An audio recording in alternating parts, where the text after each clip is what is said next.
Imallexx is someone you may know if you've been around this side of the commentator community for some time now. And even if you have been active in disliking Imallexx, or you've just been watching everything unfold since early 2017, or if you're well informed on the wrongdoings of Imallexx, then this video isn't really for you. This video is meant to re-bring up the wrongdoings of Imallexx, and also hopefully entertain you. And if you're an Imallexx fan, hopefully this will help you see him in a different light. It feels like everybody knows the YouTuber Zaptai on this platform. After all, he was the first canceled YouTuber ever. However, to this day, it feels like mostly everybody just feels sorry for him, rather than all around hating him. You know, except for those few brain-dead morons who still call him a pedophile and a sociopath. But not only did the cancellation of Zaptai create a feeling of remorse towards him, it also started a wave of hate towards Imallexx, a person who would be guilty of giving out false grooming accusations to other YouTubers in the following years. So now it only begs the question of what really happened to Zaptai that created the first cancellation of a YouTuber ever. Let's find out. Zaptai was a commentary YouTuber that seemed to be loved by everybody in the community. He seemed to be an extremely fast-growing channel in around 2016 due to his all-around entertaining content. Personally, I know her from this gem. He fucked me with a toothbrush! Took me 13 minutes to find that clip. You know how excruciating that 13 minutes was? After having a lot of traction on YouTube and after having a lot of collabs with people like Pyrocynical, Zaptai soon moved to making a podcast. The podcast would be called Hot Wet Soup and it would be hosted by Zaptai, Elvis the Alien, and Bionicle Pig. This was just a standard podcast where three guys would talk about any drama that's going on and would most likely bring on a guest to talk to for the week. So, the first question that I think is incredibly topical to lead with is, how does it feel being interviewed by three men who are twice your age? You know what, a little creepy, but it's okay. Yeah. I've learned to cope with this kind of stuff. Holy shit, you guys remember when Lieutenant Corbus was actually likable? Yeah, me neither. Anyways, it seemed like all of 2016 and early 2017 went well for Zaptai with no actual drama coming towards him. That is, until an episode of Hot Wet Soup came out that was just titled The End. In that episode, Elvis, Bionic, and Imallexx explained how the podcast would be shut down from now on due to some allegations arising towards Zaptai. Here, Imallexx explained how Zaptai was a sociopath and a groomer on the podcast without Zaptai even having a chance to defend himself. Ed told me about 4 or 5 days ago now that he was a diagnosed sociopath. That's what Ed told me. Now, obviously, if you don't know what a sociopath is, the basics are he just can't feel human emotion. Now, obviously, this wouldn't be an issue if he hadn't have done a lot of things that, well, a lot of us kept really fucking quiet because he's our friend and we wanted to protect him and we wanted to help him. We wanted to sort a lot of stuff out. But due to the fact that he could be super dangerous and he has done things in the past which are unforgivable, really. They're bad, and as a best friend, like, I want you guys to know, like, this really fucking hurts for all of us to do. Yeah, to say that this was a major backstab is quite an understatement. During the time that the podcast came out, a person by the name of Heather came out with a twitlonger stating how Zaptai groomed her. In the now deleted twitlonger, Heather explained how Zaptai would manipulate her into sending him nudes. She was 16 at the time and he was 20, so rightfully people would be upset about this. And if Imallexx only talked about that situation, it would be a lot more acceptable today. However, Imallexx also decided to talk about Zaptai's mental health and how he was a danger to society. And while everybody was in a state of confusion and anger, Imallexx decided to go to another podcast and explain how the 16-year-old girl was now 13 instead. Because I only found out that Heather, who came forward and said she was 16, she calls him a paedophile on the twitlonger she posts. She was 13. Ugh, yeah.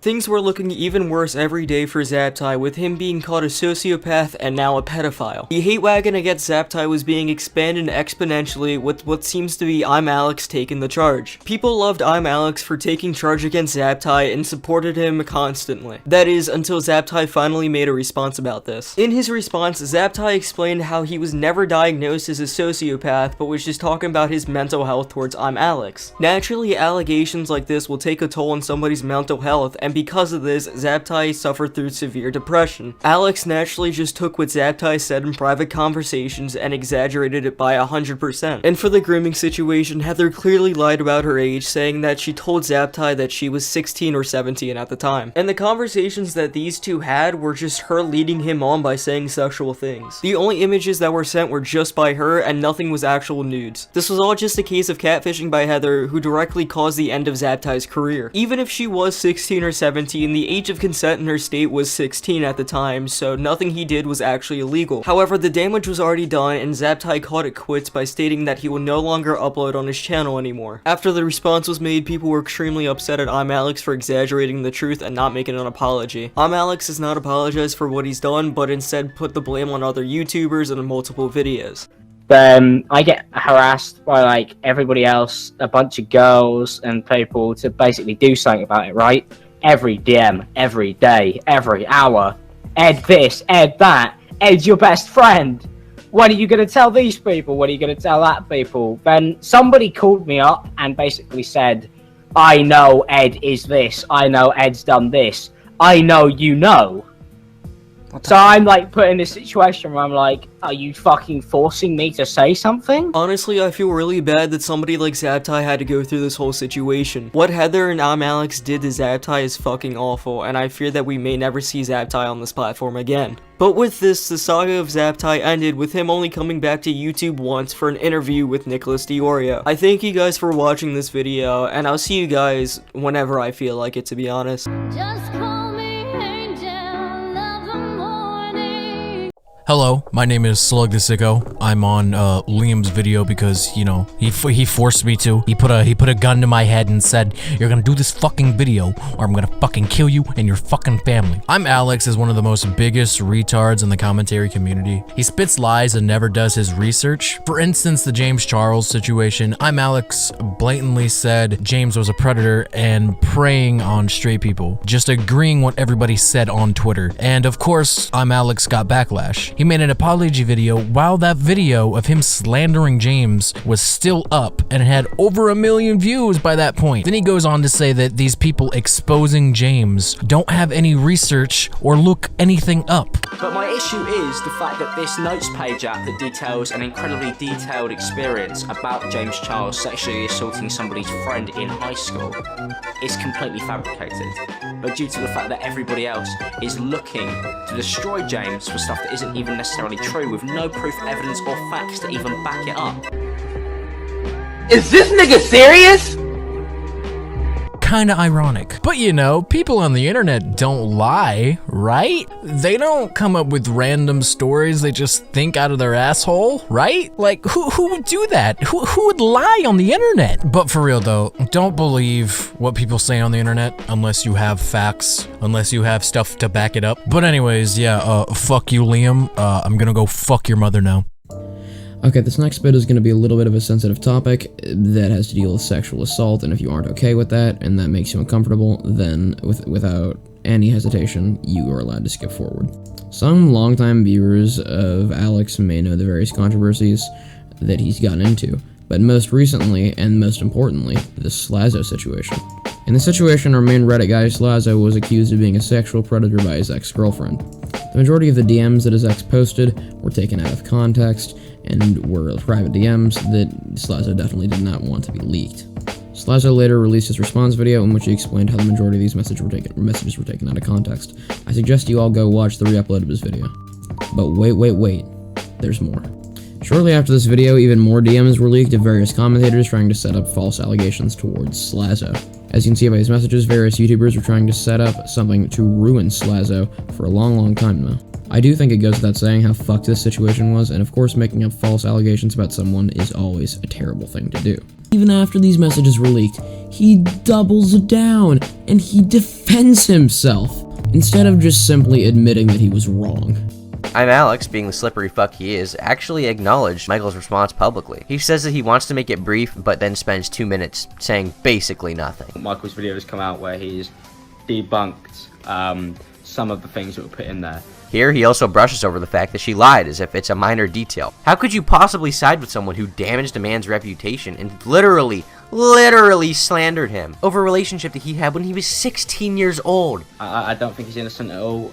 Che may not also be innocent and may have hid stuff and used jokes to try and maybe push a certain agenda. But at the same time, the stuff that Michael admitted to is stuff that makes me not want to be friends with somebody who is capable of doing those things, even the things he admitted to. Stop. Now let's take a look at Imallexx's content. Now Imallexx is a commentator, and is he a good one? No siree, he is not. Something I think we should brush over first, actually, is how Alex is often accused of being a social climber. And honestly, I'm inclined to agree. For the few of you who don't know what a social climber is someone who hops from friend to friend, or friend group to friend group to remain relevant. Now, there was a time where Imallexx and Pyrocynical were very, very good friends, but have you seen the two interact online in the past 2 years? No, you probably haven't. You know why? Because Imallexx stopped taking him for granted, because he used all of Pyro's relevancy to grow his own channel back in like 2018. And this is a true story, apparently, that Pyro's parents confronted Alex at a convention in front of Alex's fans and said that Pyro had a problem with him. And now look at his current group of people: Will and Ian, Imallexx, James Marriott, and Einaber. And very recently, Alex was involved in a bit of controversy where he didn't let Einaber into their group channel, the E-Boys, that he came up with. Now, I wrote this script back in February, and at the time of me recording this, the channel's been deleted and their podcast is over. Yeah, I know, I'm a lazy piece of shit. It was Einaber's idea to start the channel, and then Alex didn't let him in. You know why? Because Einaber's audience isn't as big as James Marriott or Imallexx or any of these other people who Alex can use for subs and views. Alex has literally nothing to gain from someone with a smaller audience than him, or like Imallexx or Will and E or somebody. He only collaborates with people for views and attention. He's a terrible friend, and it's not like Einaber wouldn't fit in. I think he would actually bring a lot to the table for the E-Boys content. And I personally do like Einaber's videos a little bit, and I feel like he has good things to say. And to put it nicely, Imallexx is a social climber who leeches views and subscribers off of his friends, and then proceeds to not want to work with them anymore because they don't have the audience that he does. Now let's actually look at Imallexx's content. Now, my main critique of Alex's videos is that they're very boring and very, very unfunny, and his editing is pretty okay for a commentary channel, and his videos would be good if editing was the only thing you needed for a good video, but that's just simply not true. Now, I decided to cherry pick some clips from one of Alex's newer videos, and let's just see how unfunny this man truly is.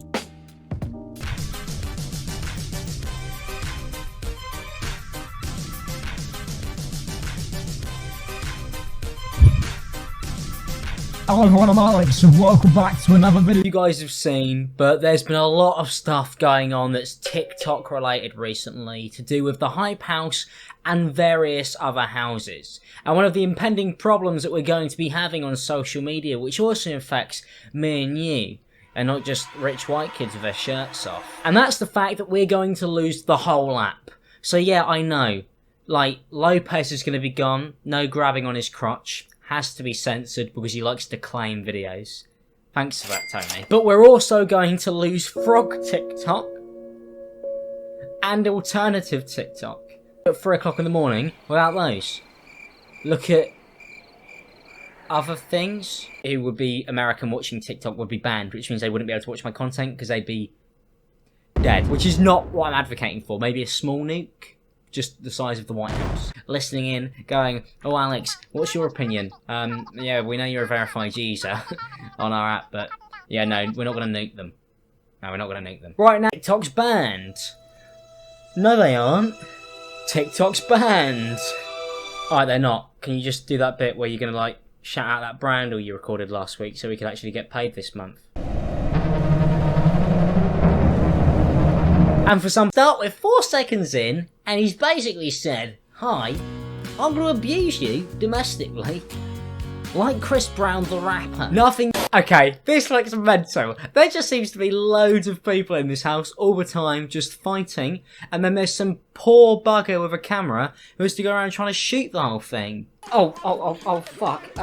Somebody's been fucking killed over there, and oh, they're filming they're doing the renegade over there, and oh, he's threatening to beat up women over there. Sack it off. We don't need any more TikTok houses. The Hype House is hard enough to keep up with. You see, if you actually laughed at any of that, you probably deserve to be locked in a padded cell for life and not be released. You see how much that there is? And you know the best part? I watched 5 minutes of that video, and that was about a 2 minutes and 5 seconds of absolute cringe. And a good bit of that was a sponsored segment, and that segment was around 2 minutes and 12 seconds. So if we crunch those numbers, that's about 4 minutes and 17 seconds of just shit throughout that 5 minutes. So that's about 43 seconds worth of good actual content just out of those 5 minutes. And you know what good content is? Not fucking padding the shit out of your video. But how does Alex pad his video? He uses shitty jokes as filler to stretch out the video, and most of the time the jokes are completely unrelated to the video. All those clips I showed you were from a video about TikTok houses. Fucking TikTok houses. Now if you watch back those clips, very few of those jokes actually had to do with TikTok houses. Like I said, unrelated jokes to make up time in the video that he couldn't fill with actual points and thoughts. So to conclude this video, Imallexx is a terrible friend, he's a social climber, he throws sexual assault allegations at people with no definitive proof, and he makes terrible content. I hope you enjoyed this video. If you did, please subscribe to everybody who's featured in it and myself. The goal is 200 subs by the end of the year. Peace.